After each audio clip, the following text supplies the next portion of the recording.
Good morning, good evening, good afternoon, ladies and gentlemen, depending on what time you're watching this. This is Chris again, the Watchdown's coming in with another video review. Today's review is as promised. This is that Breitling Superocean. This is the 42mm version that Rich from Salzman sent over. Thanks again, Rich, over at Salzman, for sending this cool piece in. As you know, I'm a big Orange fan, if you can't tell by my shirt. But the version of this that I would probably personally buy, and I have tried on and do want to buy, add to the collection at some point, is the orange dial version. He sent in the blue dial version and with the rubber strap, and I probably will end up buying the orange version with the orange rubber strap just because it fits a lot of the attire that I wear. No wristwatch check today because I am indeed wearing the set watch that I have unboxed. As you know, I do my unboxings a little bit different than most channels. I'll show you the box, whatever, and I'll show you my first impressions on the watch. And this unboxing of the Bulova Lunar palette was brought to you by my buddy Indalacio, guys. Thanks again, Indalacio, for sending this cool piece in from the channel to check out and show you guys, because this is the first time I've been able to check out the Bulova Lunar palette. If it weren't for subscribers like you guys or people like Rich, channel wouldn't be here, guys. So if you guys have any cool pieces you want to send in, my email is listed on my about page on YouTube, guys. I appreciate any piece you guys want to send in. As you know, I'm eclectic, excuse me, can't speak today. In my taste in watches, guys, I review everything from the Bulova to Breitling to Blancpain to everything in between, guys. If I like it, I'll take a look at it. So shoot me an email if you want to send a watch sometime, guys. But back to the Breitling. Now, again, like I said, Rich from Salzman sent this in. They are Breitling authorized dealer, guys. Probably can get you a deal if you tell Rich that I sent you. Chris, the Watchdown sent you, so I'm pretty sure he'll probably cut my viewers a little bit of a discount, guys. So this does retail about $4 grand, which is kind of entry level into the luxury tier watches. And as you know, the Superocean is more of a totally watch. And I did have the Superocean Heritage. I can see myself owning both. Like I said, I missed the Superocean Heritage because it's more of a dressy diver. Whereas this is more of a tool diver, more kind of dressed down, I guess you could say, kind of diver, where you can kind of wear it kind of every day, kind of sport watch. But anyways, guys, we'll go to the desktop and I'll show you the watch in question. Now here is the said watch in question, guys. Overall, pretty sleek design, kind of an industrial kind of totally look, but still has that kind of Breitling kind of elegance at the end of the day. You can see the famous Breitling, the wings there, which is a pretty cool symbol. As you know, I am a Breitling fanboy. I'm not ashamed to admit it. The only thing that used to hurt Breitling back in the day is their resale value was not as good as Rolex.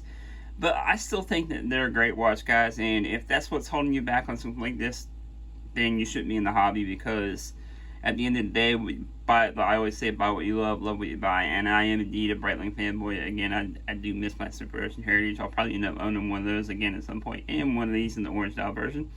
This is the blue dial version. I've tried to capture that dial. Now, a lot of times in pictures, like if you look at my thumbnail, it does look almost black in the picture. I was trying to catch it, and in the beginning of the video, you saw my wrist check on it, what it looks like on my 7.5-inch wrist. Just for reference, guys, it fits really well. Breitling is a brand like Seiko, whereas even though they're a little bit bigger, a little bit bolder, sometimes they do fit really well. Just like that 44mm fit my 7.5-inch wrist pretty well, guys. Now this, again, like I said, is the blue dial. It's almost like a matte kind of blue, but it works just perfect. Really versatile piece. 42mm watch, guys, and I do believe this is a 22mm strap. And Breitling is really well known for their straps. This is a really comfortable strap, guys. The action on the clasp is really good. And it does have an extension here where you can kind of extend a diver's extension here. So you can, if you have even bigger wrist or wrist swells, you can kind of extend it in and out. There you can see the Breitling logo there, 1864 on the clasp. Nothing too crazy on the case, but guys, it is I believe it is a COC certified diver, guys. 500-meter water resistance, sapphire crystal, guys. There you can see on the dial the Superocean printed on the dial. 500 meters, Swiss made, of course, obviously. It is a unidirectional bezel. Bezel action is pretty good. As you can see here on the bezel action, really good bezel action, guys. Pretty clean, crisp bezel action. And you can see the 12, 9, and 6 printed on the dial. I think kind of a cool touch. They do have the date display window here at the 3 o'clock. Overall, nice touch, not too bold, not too in your face. Screw down crown here at the 3 o'clock, guys, with the Breitling logo. It is 316L stainless steel. You can see the velvet edges on the ceramic bezel, excuse me, guys. And it does house the Breitling caliber 17 movement, which I don't correct me if I'm wrong. Now there, guys, again, I don't pull up and know everything about watches. I believe the caliber 17 is a outsourced movement. Correct me if I'm wrong, guys. I don't know if it's the Tudor movement or if it's a modified by Breitling Stellita, something like that, I believe. Which even the ones modified by Breitling heavily modifies theirs in-house, guys. So, but again, it does retail, as you can see, for $4,000 on the rubber. Now on the bracelets, it's a little bit more. It's about $200 more. So if you want to get the polished bracelet, have a more kind of dressy look to the watch, sport, even more kind of elegant look, you can opt for that as well. And again, like I said, Breitling does really straps really good, excuse me, guys. But again, they do straps really well. They're really known for their comfortable straps, and it does help to breathe on the wrist, guys. But anyways, guys, that's been the review of the Breitling Superocean Heritage. Let me know what you think down in the comments below. Do you think this is a good entry-level diver into the luxury watches? If so, I think it's a good alternative to a Submariner, guys.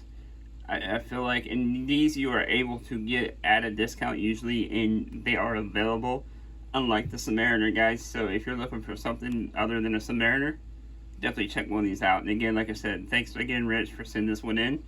Now we'll go on to the unboxing.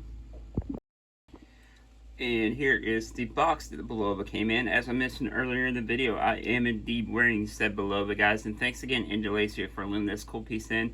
Again, if it weren't for viewers like you guys, I wouldn't be able to do this channel. Pretty cool to get to see this watch in person finally. See what all the hype is about, see if it's real or not. And I do indeed see it. I can see myself owning one of these at some point. Maybe the next buy, guys. A little mention, I did buy a piece, by the way, off of Dane, Saline Driver, and it should be here in the next week or so, so look for an unboxing of that piece. It's actually technically a rebuy, but not this piece, of course, but a different piece to Seiko.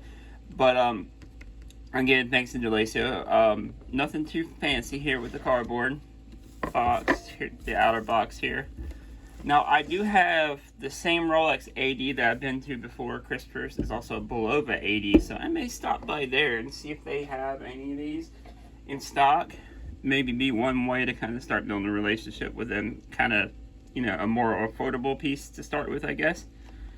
Nothing too crazy. Of course, no watch in there, guys. As you know, I am indeed wearing it. Pretty nice packaging from Bulova overall.